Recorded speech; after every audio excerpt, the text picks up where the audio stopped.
엄마, 솔직히 그 나이 먹도록 뭐 하셨어요? 민수의 차갑게 식은 목소리가 아직도 귓가에 맴돌아요. 제 아들이 제가 배를 아파 낳고 평생 키운 그 아들이 저한테 한 말이에요. 요즘 같은 세상에 노후 준비도 안 하시고 그냥 사셨어요? 이제 와서 자식한테 짐만 되시려고요? 짐. 그 단어가 가슴에 비수처럼 꽂혔어요. 저는 그저 수술비 이야기를 꺼냈을 뿐인데 제 아들은 저를 짐이라고 했어요. 노후 준비도 안 한 쓸모없는 짐이라고요. 그날 이후 전 많은 걸 깨달았죠. 그리고 결심했어요. 제가 어떻게든 제 노후는 제가 책임지겠다고요. 설령 그게 제 아들한테 준 돈을 다시 돌려받는 거라 해도요. 제 이름은 정이에요. 올해 62이고요. 부산에서 평생을 살았던 평범한 아줌마였어요. 남편은 민수가 27살 때 교통사고로 세상을 떠났고요. 그 이후론 혼자였어요. 아니, 정확히는 민수만 바라보고 살았죠. 민수는 제 하나뿐인 아들이었거든요. 남편이 떠난 후 전 민수한테 모든 걸 쏟아부었어요. 좋은 대학 보내려고 과외비 아끼지 않았고요. 취업 준비할 때도 학원비며 자격증 비용이며 다 대줬죠. 엄마, 나 서울에서 취직했어. 민수가 합격 소식을 전해왔을 때 전 너무 기뻤어요. 제 아들이 대기업에 들어갔다고요. 그동안의 고생이 다 보람으로 느껴졌죠. 엄마, 그런데 서울 집값이 너무 비싸. 전세라도 얻으려면 최소 3억은 있어야 하는데 민수의 걱정스러운 목소리를 듣고 전 고민도 안 하고 바로 대답했어요. 걱정 마라. 엄마가 어떻게든 해볼게. 그때까지만 해도 전 부산에 제 이름으로 된 아파트가 있었거든요. 30평짜리 작은 집이었지만 남편이랑 신혼 때부터 살던 추억이 가득한 곳이었죠. 시가로는 한 2억 5천 정도 했어요. 민수야, 엄마 집 팔아서 너 서울 전세 보증금 보태줄게. 나머지는 네가 대출 받으면 되잖아. 진짜요? 엄마, 괜찮아요? 괜찮지. 네가 서울에서 잘 자리 잡는 게 더 중요하지. 엄마야, 뭐 여기 작은 원룸이라도 얻어서 살면 되고. 그렇게 전 제가 평생 살던 집을 팔았어요. 2억 3천에 팔렸고요. 거기서 제 원룸, 보증금 3천 빼고 2억을 고스란히 민수한테 보냈죠. 민수는 그 돈으로 서울 강남 쪽 괜찮은 아파트 전세를 얻었어요. 3억 5천짜리 집이었는데 나머지 1억 5천은 은행에서 대출 받았다고 하더라고요. 엄마 덕분에 좋은 데서 살게 됐어. 고마워요. 전화기 너머로 들리는 민수의 밝은 목소리에 전 뿌듯했어요. 제가 원룸에 사는 건 아무것도 아니었어요. 제 아들이 서울에서 잘 살면 되는 거니까요. 그런데 그게 시작이었어요. 몇 달 후, 민수가 또 전화를 했어요. 엄마, 나 여자친구 생겼어. 이번엔 진짜 결혼까지 생각하고 있어. 어머, 그래. 우리 아들 드디어 장가 가는구나. 저는 너무 기뻤죠. 머릿속으로 벌써 손주 얼굴을 상상하고 있었어요. 근데 엄마, 결혼하려면 전셋집은 좀 그렇잖아. 여자친구 부모님도 자기 집은 있어야 한다고 하시고 제 가슴이 철렁했어요. 설마 하는 생각이 들더라고요. 그래서 말인데 전세 뺀 돈이랑 엄마가 좀 더 보태주시면 작은 집이라도 살 수 있을 것 같아. 민수야, 엄마가 이미 2억을 줬잖아. 엄마 집까지 팔아서. 알아요. 근데 엄마, 요즘 세상이 어떤데요? 결혼할 때 집도 없으면 시집을 어떻게 가요? 수진이네 부모님도 집은 있어야 한다고 하시는데 전할 말이 없었어요. 며느리 될 사람 부모가 그렇게 말한다는데 제가 뭐라고 할 수 있었겠어요? 엄마한테 얼마나 있는데 원룸 보증금 빼고 한 7천만 원 정도? 사실 그게 전 재산이었어요. 남편 사망보험금하고 제가 파트타임으로 일하면서 모은 돈 전부였죠. 노후자금이라고 아껴뒀던 거였어요. 그럼 그거 다 주시면 안 돼요? 전세 빼면 3억 5천이고 거기다 7천 보태면 4억 2천. 작은 빌라 하나는 살 수 있을 것 같은데. 민수야, 그건 엄마 노후 자금인데. 엄마, 지금 무슨 말씀하시는 거예요? 아들 결혼하는데 그것도 못 도와주시게요. 다른 집 부모들은 다 해주는데 우리 엄마만 그러시면 전 어떡해요? 민수의 목소리가 점점 높아졌어요. 수진이네 부모님은 혼수며 예단이며 다 준비해 주신대요. 근데 우리 엄마는 집도 안 사주시고 노후 자금이 뭐가 중요하다고 그러세요? 아니, 민수야, 엄마가 그런 게 아니라. 알았어요. 엄마 뜻이 그러시면 어쩔 수 없죠. 전 그냥 전세에서 평생 살게요. 수진이한테도 우리 엄마는 도와주실 생각이 없다고 말할게요. 뚝. 민수가 전화를 끊어버렸어요. 전 그날 밤 한숨도 못 잤어요. 아들의 결혼을 제가 망치는 건가? 며느리네 집에서 저를 어떻게 생각할까? 손주는 볼 수나 있을까? 머릿속이 복잡했지만 결국 제 결론은 하나였어요. 다음 날 아침, 전 민수한테 전화를 걸었어요. 민수야, 엄마가 어젯밤에 생각 좀 해봤는데 7천 다 줄게. 진짜요? 엄마, 고마워요. 역시 우리 엄마가 최고야. 민수의 목소리가 확 밝아졌어요. 그 목소리를 들으니 제 결정이 옳은 것 같았어요. 대신에 민수야, 엄마가 나중에 나이 들면 알아요, 알아요. 엄마, 걱정 마세요. 나중에 효도 잘할게요. 이번에 사는 집에 방도 하나 더 있으니까 엄마 언제든 오셔도 돼요. 그 말에 전 안심했죠. 제 아들이 알아서 챙겨주겠다는데 뭘 걱정하겠어요. 그렇게 전 7천만 원을 민수한테 송금했어요. 통장 잔고는 바닥이 났지만 마음만은 뿌듯했어요. 2달 후 민수는 수진이랑 결혼했어요. 작은 결혼식이었지만 행복해 보였죠. 신혼집은 강북 쪽 작은 빌라였는데 깨끗하고 아담했어요. 엄마, 자주 놀러 오세요. 여기 작은 방이 엄마 방이에요. 수진이가 환하게 웃으며 말했어요. 첫인상은 좋았어요. 예쁘고 똑부러져 보이더라고요. 그래, 고맙다. 잘 살아라. 전 부산으로 돌아왔어요. 원룸에서 혼자 사는 게 외로웠지만 아들이 행복하다니 그걸로 충분했죠. 그렇게 시간이 흘렀어요. 6개월, 1년, 2년. 처음엔 민수가 일주일에 한 번씩은 전화했어요. 안부 물어보고 잘 지내냐고 묻고. 전 그때가 좋았죠. 아들 목소리만 들어도 힘이 났거든요. 그런데 점점 전화가 뜸해지더라고요. 2주에 한 번, 한 달에 한 번. 나중엔 제가 먼저 전화해도 잘 안 받았어요. 엄마, 지금 회의 중이라 나중에 걸게요. 엄마, 수진이랑 약속 있어서요. 나중에요. 나중에가 언제인지도 모르게 전화는 오지 않았죠. 그래도 전 이해했어요. 젊은 사람들 바쁘잖아요. 회사 일도 해야 하고 신혼이니까 아내랑 시간도 보내야 하고 제가 서운해하면 안 되는 거죠. 명절 때나 생일 때는 보면 되니까요. 그런데 그것도 점점 어려워졌어요. 첫 번째 추석 때였어요. 전 아침 일찍부터 장을 봤어요. 민수가 좋아하는 갈비찜도 하고 송편도 빚고 작은 원룸이지만 정성껏 차례상도 준비했죠. 민수야, 추석에 부산 내려오지. 엄마, 이번 추석엔 수진이네 가야 해요. 장인어른 댁이 서울이라 거기로 갈 거예요. 그래. 그럼 설날에는? 설날도 아마 수진이네 갈 것 같은데요.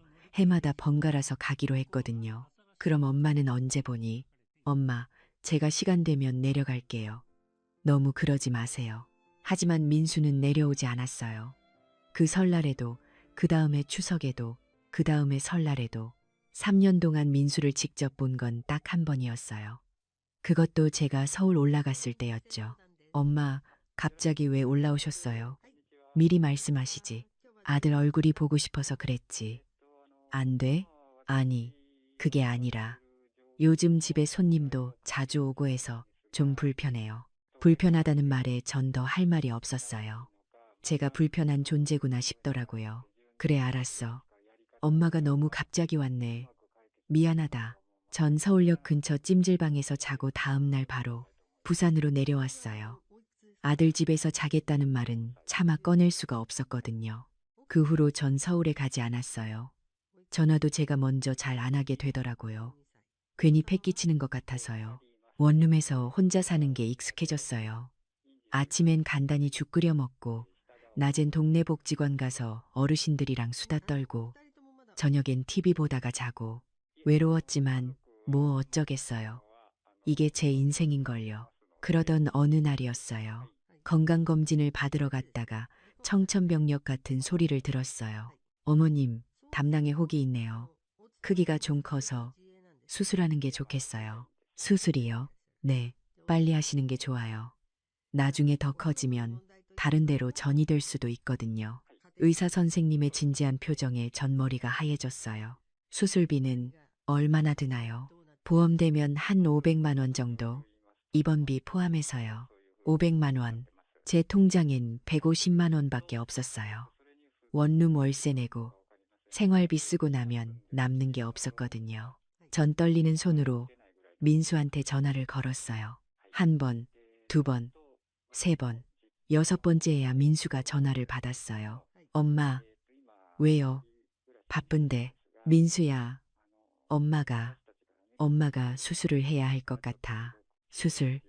무슨 수술이요? 담낭에 혹이 생겼대. 빨리 떼어내야 한다고 하는데. 그래서요? 민수의 차갑고 무뚝뚝한 목소리에 전 말을 잇지 못했어요. 그래서 수술비 좀 빌려줄 수 있겠니? 500만 원만. 엄마, 지금 농담하시는 거예요? 아니, 농담이 아니라 진짜. 엄마, 제가 얼마 전에 집 구입하느라 대출 받은 거 모르세요? 지금 한 달에 이자만 100만 원 넘게 나가요. 거기다 수진이 임신해서 산부인과 비며 뭐며 돈 들어갈 데가 한두 군데가 아니에요. 그래도 엄마가 아픈데. 엄마, 솔직히 말씀드릴게요. 민수의 목소리가 한층 더 차가워졌어요. 엄마 대체 그동안 뭐 하면서 사셨길래 노후 준비도 안 돼 있어요? 뭐, 요즘 같은 세상에 노후 준비도 안 하시고 그냥 사셨어요? 제가 결혼할 때 돈 드렸잖아요.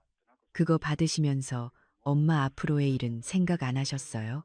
전 숨이 막혔어요. 이게 제 아들이 하는 말이 맞나 싶었죠. 민수야, 그게 무슨, 엄마, 이제 와서 자식한테 집만 되시려고요. 저희도 애 낳으면 키우느라 한 달에 얼마나 들어가는지 아세요?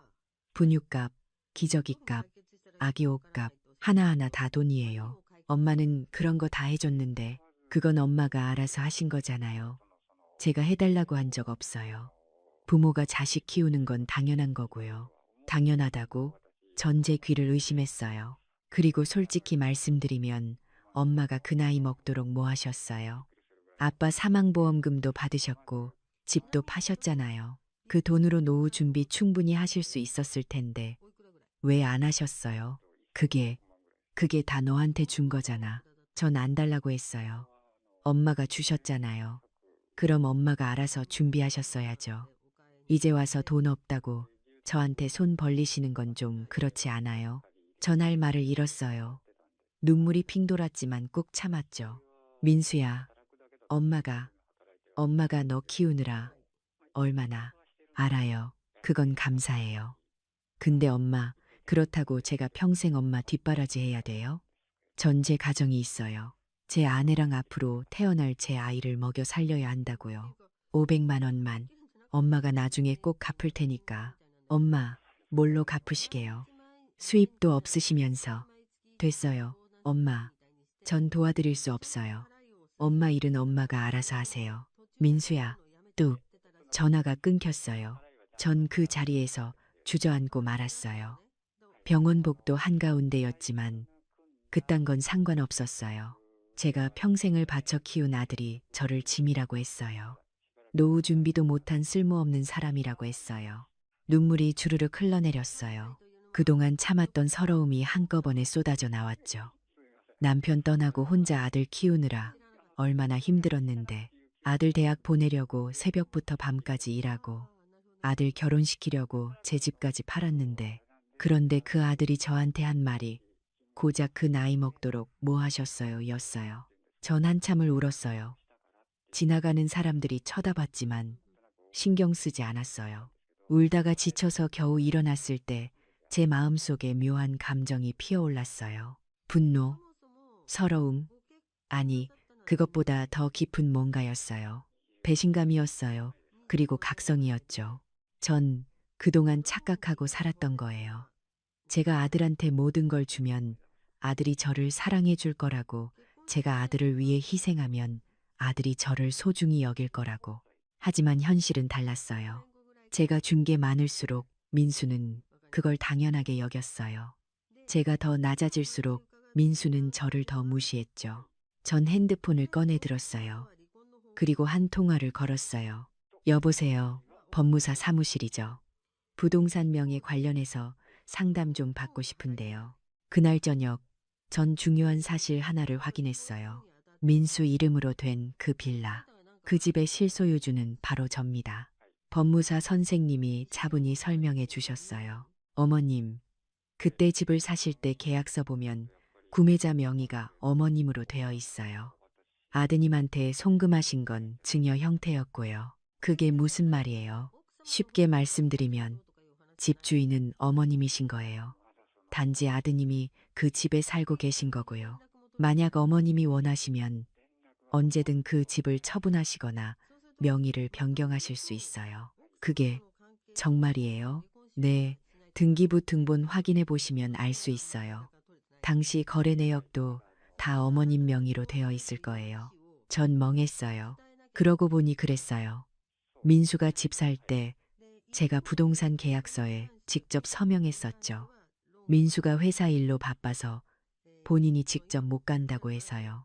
그때 부동산 중개인이 뭐라고 했더라. 어머님 명의로 하시는 게 세금도 덜 나오고 좋아요. 나중에 아드님한테 증여하시면 되니까요. 그 말을 듣고 그냥 그렇게 했었어요. 세금 아낀다는데 뭐가 문제겠어요. 어차피 민수 주려고 산 집인데. 하지만 지금 상황은 달라졌죠. 그럼 제가 그 집을 팔 수도 있다는 거예요? 물론이죠. 어머님 재산이니까요. 다만 현재 아드님이 거주하고 계시니까 법적 절차를 밟으셔야 해요. 명도 소송 같은 거요. 명도 소송. 아니면 아드님과 합의하시는 방법도 있어요. 어머님이 집을 되찾고 싶다고 말씀하시고 아드님이 동의하시면 간단하게 해결될 수 있죠. 전 고개를 끄덕였어요. 그날 밤 전 잠을 못 이뤘어요. 머릿속이 복잡했거든요.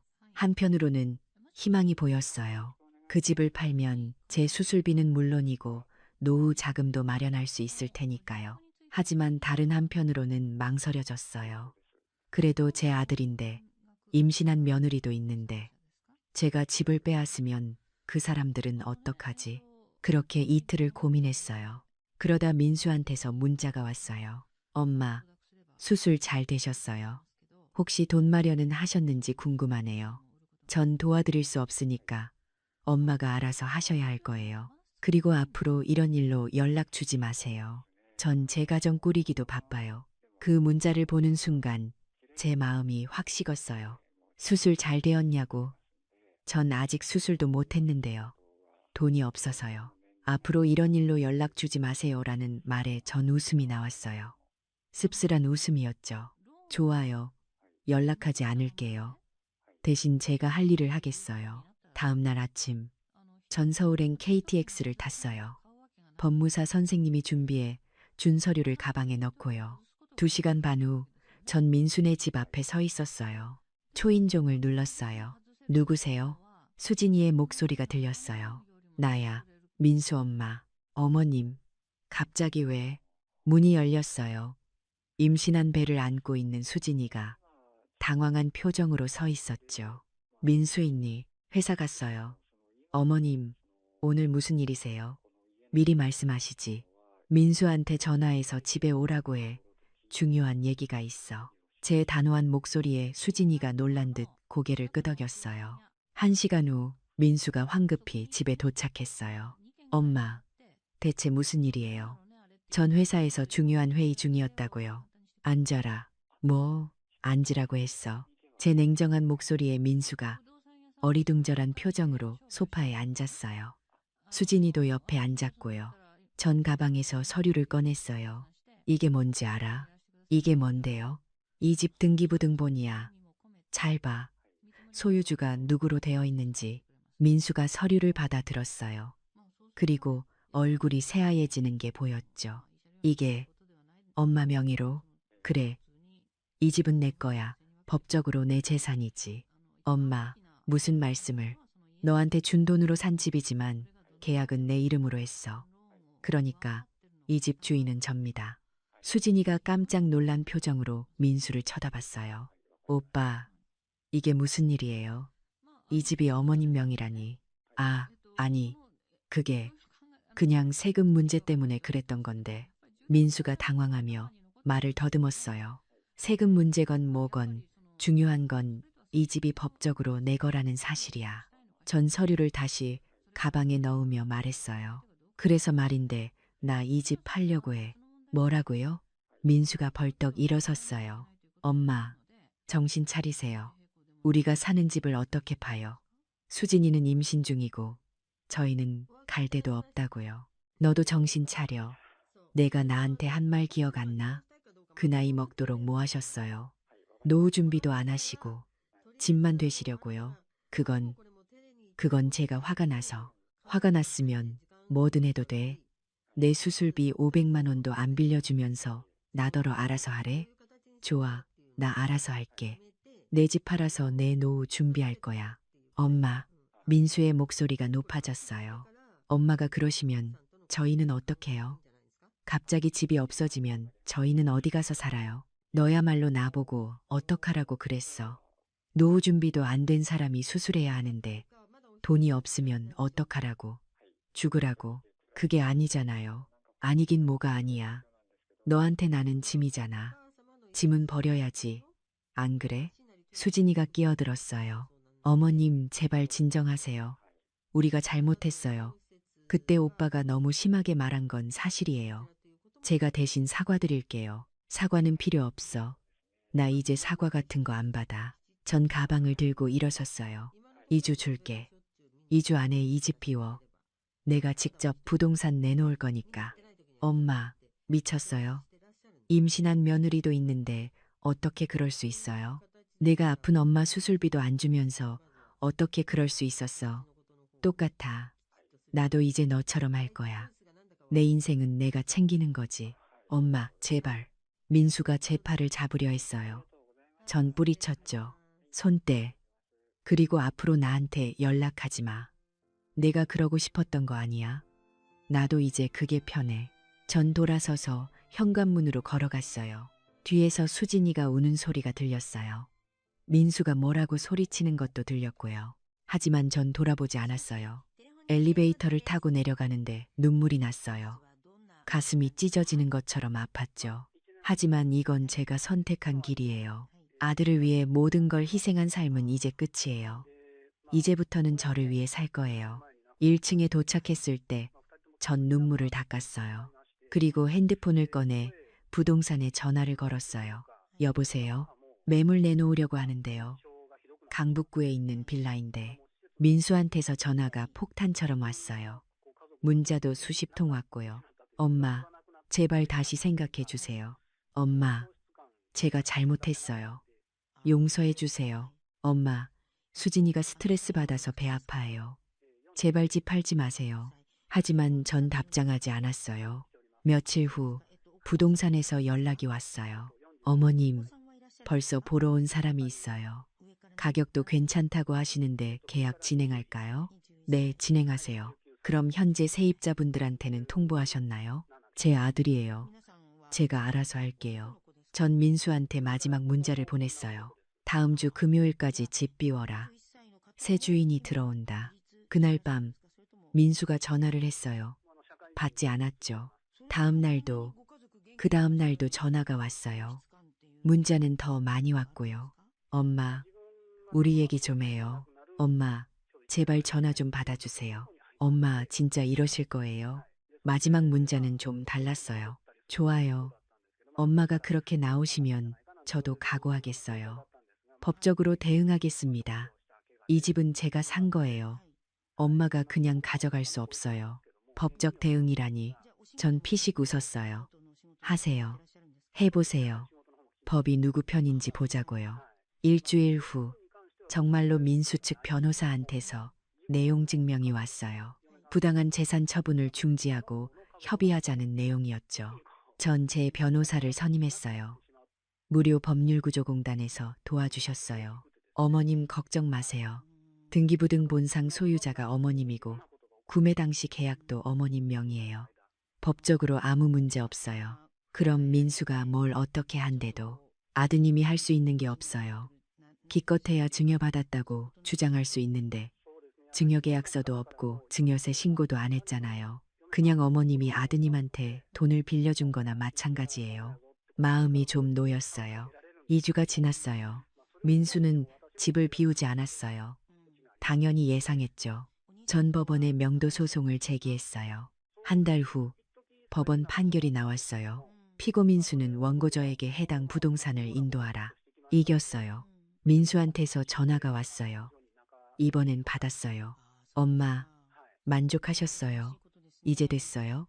목소리가 차갑고 날카로웠어요. 아직 안 끝났어. 집 비우지 않으면 강제 집행 들어간다. 엄마가 정말 이러실 거예요. 임신한 며느리 거리에 내쫓으실 거예요. 네가 아픈 엄마 병원비 안 줄 때는 생각 안 했잖아. 나도 이제 너처럼 하는 거야. 엄마는 부모잖아요. 부모가 자식한테 이러시면 안 되죠. 너는 자식이잖아. 자식이 부모한테 그러면 되고. 민수가 할 말을 잃었어요. 3일 안에 짐 싸서 나가. 안 그러면 강제 집행 들어간다. 전 전화를 끊었어요. 이틀 후 민수가 짐을 쌌어요. 이삿짐 트럭이 집 앞에 섰고요. 수진이는 울면서 짐을 싸고 있었어요. 전 멀리서 지켜봤어요. 가슴이 아팠지만 돌아서지 않았어요. 엄마, 진짜 이렇게 하실 거예요? 민수가 마지막으로 소리쳤어요. 엄마는 이제 저한테 죽었어요. 다시는 연락하지 마세요. 그래, 나도 네가 죽었다고 생각할게. 전 돌아섰어요. 뒤에서 수진이가 우는 소리가 들렸어요. 민수가 뭐라고 욕하는 소리도 들렸고요. 하지만 전 뒤돌아보지 않았어요. 그날 저녁 빈집 열쇠를 받았어요. 다음 날 집이 팔렸어요. 4억 2천만 원에요. 통장에 돈이 들어왔을 때 전 한참을 통장만 바라봤어요. 4억 2천. 제 인생에서 이렇게 큰 돈을 본 적이 없었거든요. 첫 번째로 한 일은 수술이었어요. 어머님, 수술 잘 끝났어요. 혹도 깨끗하게 제거했고요. 다행히 악성은 아니었어요. 의사 선생님의 말에 전 안도의 한숨을 내쉬었어요. 수술비 500만 원을 냈는데도 통장엔 4억이 넘게 남아 있었어요. 퇴원하고 나서 전 부산으로 돌아왔어요. 원룸 계약도 정리하고 새로운 집을 알아봤어요. 조용한 주택가에 있는 작은 빌라를 샀어요. 1억 5천만 원짜리였죠. 방 2개의 거실도 있고 작은 베란다도 있었어요. 원룸에 비하면 천국이었죠. 남은 돈 2억 7천만 원은 은행에 예금했어요. 이자만 해도 한 달에 100만 원 가까이 나왔어요. 거기에 기초연금이랑 합치면 한 달에 150만 원 정도 생활비가 나왔어요. 처음으로 제 인생에서 돈 걱정 없이 살 수 있게 됐어요. 새 집에 이사하고 한 달쯤 지났을 때 동네 복지관에서 연락이 왔어요. 정희 씨, 혹시 우리 복지관 카페에서 자원봉사 하실 생각 없으세요? 어르신들 차 타드리고 이야기 상대해 주시면 되는데. 저요? 네, 정희 씨 성격도 좋으시고 말씀도 잘하시잖아요. 어떠세요? 해볼 만할 것 같았어요. 어차피 집에 혼자 있어봤자 심심하니까요. 그렇게 전 복지관 카페에서 일주일에 3번씩 봉사를 시작했어요. 처음엔 그냥 심심풀이였어요. 그런데 하다 보니 재미있더라고요. 어르신들이 차 마시러 오시면 제가 커피랑 차 타드리고 같이 이야기도 나누고. 정희 씨, 손재주가 좋으시네. 커피 맛도 좋고. 어머, 별 말씀을요. 아니야, 진짜. 웬만한 카페보다 나아. 그 말에 전 생각이 들었어요. 내가 작은 카페라도 하면 어떨까? 집도 있고 생활비도 나오는데 이참에 제가 하고 싶은 걸 해보는 건 어떨까요? 전 카페 창업 학원에 등록했어요. 2달 동안 바리스타 과정을 배우고 카페 운영 노하우도 배웠어요. 그리고 작은 상가를 알아봤어요. 집 근처 주택가에 조용한 가게가 하나 나왔더라고요. 권리금 3천만 원에 월세 50만 원이었어요. 전 그 가게를 계약했어요. 인테리어는 최대한 심플하게 했어요. 나무 테이블 몇 개 놓고 따뜻한 조명 달고 벽에는 제가 좋아하는 그림 몇 점 걸었어요. 간판도 달았어요. 정인의 작은 카페. 소박하지만 제 이름이 들어간 제 가게였어요. 오픈날 복지관 어르신들이 다 오셨어요. 정희 씨, 축하해요. 우리 정희 씨가 사장님이 됐네. 커피 한 잔씩 주세요. 카페가 사람들로 가득 찼어요. 전 정신없이 커피를 내렸어요. 손님들이 맛있다고 하시는 소리를 들으니 기분이 너무 좋았어요. 그날 매출은 15만 원이었어요. 많은 돈은 아니었지만 제가 번 첫 번째 돈이었죠. 그 돈을 세다가 전 울컥했어요. 이게 제 인생이에요. 누구한테 기대지 않고, 누구한테 짐이 되지 않고, 제 힘으로 사는 제 인생이요. 카페를 운영한 지 3개월쯤 됐을 때 단골 손님들이 생겼어요. 아침마다 오시는 할아버지, 점심 후에 오시는 할머니들, 퇴근길에 들르는 젊은 직장인들. 사장님, 오늘도 아메리카노 하나요? 네, 금방 만들어 드릴게요. 전 행복했어요. 진짜로요. 어느 날 저녁, 가게 문을 닫으려는데 누군가 들어왔어요. 돌아보니 민수였어요. 6개월 만에 보는 제 아들이었죠. 엄마, 민수의 목소리는 떨리고 있었어요. 얼굴은 많이 수척해져 있었고요. 무슨 일이야? 전 차갑게 물었어요. 엄마, 나 잘못했어요. 민수가 고개를 숙였어요. 수진이가 애 낳았어요. 딸이에요. 엄마 이름 따서 희진이라고 지었어요. 엄마, 제가 정말 잘못했어요. 그동안 너무 후회했어요. 엄마한테 그렇게 말한 거, 엄마를 짐이라고 한 거. 죄송해요. 민수의 눈에 눈물이 맺혔어요. 엄마 없이 애 키우니까 얼마나 힘든지 알겠어요. 수진이는 산후조리도 제대로 못하고 전 회사 다니면서 애도 봐야 하고 이게 엄마가 느꼈던 거였구나 싶었어요. 그래서 엄마, 다시 시작할 수 없을까요? 제가 진심으로 뉘우쳤어요. 전 한참을 민수를 바라봤어요. 제 아들을 한참 바라봤어요. 눈물 흘리는 모습을 보니 마음 한구석이 아팠죠. 그래도 엄마니까요. 하지만 전 이제 예전의 정의가 아니었어요. 민수야, 네가 뉘우쳤다는 건 다행이야. 진짜로. 엄마, 민수가 눈을 빛냈어요. 용서받을 수 있다고 생각한 것 같았죠. 근데 말이야, 전 천천히 말을 이었어요. 뉘우친다고 다 용서되는 건 아니야. 내가 나한테 한 말들, 나한테 한 행동들, 그게 얼마나 나를 아프게 했는지 알아? 알아요. 엄마, 정말 미안해요. 미안하다는 말은 쉬워. 근데 내가 진짜 뉘우쳤는지는 시간이 지나봐야 알 수 있는 거야. 전 팔짱을 꼈어요. 그래서 말인데 나는 예전처럼 돌아갈 생각 없어. 엄마 무슨 내가 원하는 엄마. 뭐든지 해주고 희생하는 그런 엄마로는 안 돌아간다는 거야. 나도 이제 내 인생이 있어. 이 카페도 있고 내 집도 있고 내가 하고 싶은 일도 있고. 민수의 얼굴이 어두워졌어요. 엄마, 그럼 저는 내가 진짜 뉘우쳤다면 엄마 인생 존중하는 것부터 배워. 엄마도 한 명의 사람이야. 내 엄마이기 전에 정이라는 한 사람이라고. 나는 이제 너한테 돈도 안 줘. 집도 안 사줘. 애 봐주러 서울 가는 것도 내 스케줄 맞을 때만 할 거야. 그게 싫으면 다시 오지 마. 민수가 입술을 깨물었어요. 하지만 내가 진짜로 엄마를 엄마로서 존중하고 한 사람으로서 대해준다면 전 잠시 멈췄어요. 그때는 다시 생각해 볼 수 있어. 손주 얼굴도 보고 싶긴 하니까. 엄마, 조건이 있어. 앞으로 나한테 돈 달라는 소리 하지 마. 나한테 뭘 해달라고 요구하지 마.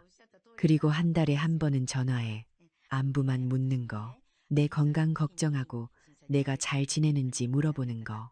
할 수 있겠어? 민수가 고개를 끄덕였어요. 할 수 있어요. 엄마, 그리고 하나 더. 네, 나한테 다시는 그 나이 먹도록 뭐 하셨어요? 같은 소리 하지 마. 나는 내 나이만큼 열심히 살았어. 너 키우느라, 너 공부시키느라, 너 결혼시키느라 부끄러운 거 하나 없어. 알겠습니다, 엄마. 다시는 그런 말 안 할게요. 민수가 고개를 숙였어요. 이번엔 진심으로 보였어요. 그럼 일주일 후에 한 번 와. 손주 얼굴 보여줘. 그때 수진이한테도 미안하다고 해. 엄마, 고맙습니다. 민수가 눈물을 닦았어요. 고마워할 필요 없어. 나는 나 하고 싶은 대로 하는 거야. 손주 보는 것도 내가 보고 싶어서 보는 거지. 내가 원해서 보는 거 아니야. 네, 알겠습니다. 민수가 돌아서 나가다가 문 앞에서 멈췄어요. 엄마, 카페 정말 예쁘네요. 엄마가 하고 싶었던 거였어요? 응. 평생 하고 싶었던 거야. 다음에 올 때 수진이랑 희진이 데리고 올게요. 커피 얻어먹으러요. 돈 내야 해. 네, 장난이야. 가족은 공짜야. 민수가 환하게 웃었어요. 오랜만에 보는 진짜 웃음이었죠. 일주일 후 민수가 정말 왔어요. 수진이랑 작은 아기를 안고요. 어머님, 죄송했어요. 정말로요. 수진이가 먼저 고개를 숙였어요. 됐어. 다 지난 일이야. 우리 손주나 보자. 전 희진이를 안았어요. 작고 따뜻한 아기였어요. 제 이름을 땄다니 묘하게 뿌듯하더라고요. 예쁘다. 엄마 닮았어요. 민수가 웃으며 말했어요. 그날 오후 우리는 카페에 앉아 커피를 마셨어요. 예전처럼 편하지는 않았어요. 아직 어색했고 상처도 남아 있었죠. 하지만 새로운 시작이었어요. 이번엔 제대로 된 시작이요. 엄마와 아들이 아니라 한 사람과 한 사람으로서의 시작이었죠. 엄마, 카페 손님 많아요? 응, 단골들이 꽤 생겼어. 다들 좋은 분들이야. 대단하세요, 진짜. 이 나이에 새로운 일을 시작하다니. 이 나이라니. 아직 젊어. 전 웃었어요. 그리고 말이야. 나이는 숫자일 뿐이야. 중요한 건 내가 뭘 하고 싶은지, 어떻게 살고 싶은지잖아. 맞는 말씀이에요. 수진이가 고개를 끄덕였어요. 저희도 이제 희진이 키우면서 배우는 게 많아요. 부모가 된다는 게 얼마나 힘든지, 어머님이 얼마나 대단하신 분인지 이제 알겠어요. 너희들도 잘할 거야. 처음엔 다 어려운 거니까. 그날 저녁, 민수네 가족을 배웅하고 나서 전 카페 문을 닫았어요. 창밖을 보니 해가 지고 있었어요. 노을이 예뻤죠. 전 혼자 커피를 한 잔 내려 마셨어요. 지난 1년을 돌아봤어요. 아들한테 짐이라는 소리 들었던 날, 수술비도 없어서 막막했던 날, 집을 되찾기로 결심했던 날, 법정에 섰던 날, 카페를 오픈했던 날, 힘들었지만 후회는 없었어요. 오히려 잘한 일이었어요. 만약 그때 포기했다면, 만약 그냥 참고 살았다면, 전 아직도 원룸에서 쪼들리며 살고 있었을 거예요. 아들 눈치 보고, 며느리 비위 맞추고, 손주 보고 싶어도 말 못하고. 하지만 지금은 달라요. 제 집이 있어요. 제 가게가 있어요. 제 통장에 돈이 있어요. 제가 하고 싶은 일을 하고 살아요. 누구한테도 짐이 아니에요. 누구한테도 기대지 않아요. 가끔 외롭긴 해요. 하지만 그 외로움은 견딜만 해요. 왜냐면 그건 제가 선택한 외로움이니까요. 핸드폰이 울렸어요. 민수한테서 온 문자였어요. 엄마, 오늘 고마웠어요. 다음 주에도 갈게요. 사랑해요. 전 웃었어요. 나도 사랑해. 조심히 들어가라. 답장을 보내고 나서 전 가게 조명을 껐어요. 집으로 걸어가는 길에 동네 슈퍼 아주머니가 손을 흔들었어요. 정희 씨, 내일도 카페 가도 돼요? 그럼요. 언제든지요. 우리 정희 씨 커피가 제일 맛있어. 전 웃으며 손을 흔들어 주었어요. 집에 도착해서 신발을 벗고 들어갔어요. 조용하지만 따뜻한 제 집이에요. 소파에 앉아 창밖을 봤어요. 별이 반짝이고 있었어요. 그 나이 먹도록 뭐 하셨어요? 민수가 했던 그 말이 떠올랐어요. 하지만 이제는 아프지 않았어요. 오히려 대답할 수 있었죠. 나는 열심히 살았어. 너 키우느라, 너 공부시키느라, 너 결혼시키느라. 그리고 이제는 나를 위해 살고 있어. 당당하게. 전 미소 지었어요. 62의 정의는 이제 시작이에요. 제 인생의 주인공은 접니다. 누구의 엄마가 아니라 정이라는 한 사람으로서요. 그리고 그게 가장 중요한 거예요. 노후 준비요. 이제 완벽해요. 집도 있고, 돈도 있고, 일도 있고, 살아갈 이유도 있으니까요. 가장 중요한 건 제가 저를 사랑한다는 거예요. 이제야 배웠어요. 남을 사랑하기 전에 나를 먼저 사랑해야 한다는 걸요. 그날 밤, 전 편안하게 잠들었어요. 내일은 또 새로운 하루가 올 거예요. 제 카페에서, 제 손님들과 제가 만든 커피와 함께요. 그리고 가끔씩 손주도 보고, 아들 며느리도 만나고. 하지만 그건 제가 원할 때만요. 이제 제 인생은 제가 정해요. 그게 바로 진짜 노후 준비니까요.